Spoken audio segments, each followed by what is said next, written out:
আমরা বিভিন্ন হলের কক্ষ থেকে এই যে হেলমেটগুলো পাচ্ছি বেশ পুরনো, মনে হয় শত বছর পার হয়ে গেছে, এমনও হেলমেট পাওয়া যাচ্ছে।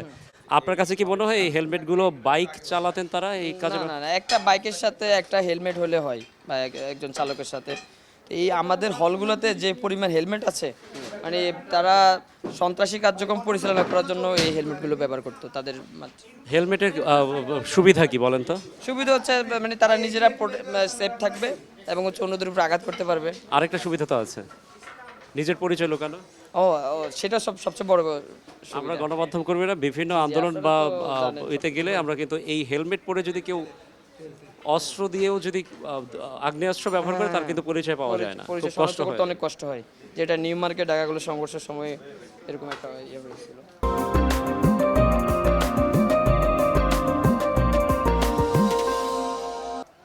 আচ্ছা, এই কক্ষ থেকে তাহলে হেলমেট পাওয়া গেল, আর পাশাপাশি আমরা দেখছি হকি স্টিক আছে এবং রড পাওয়া গিয়েছে।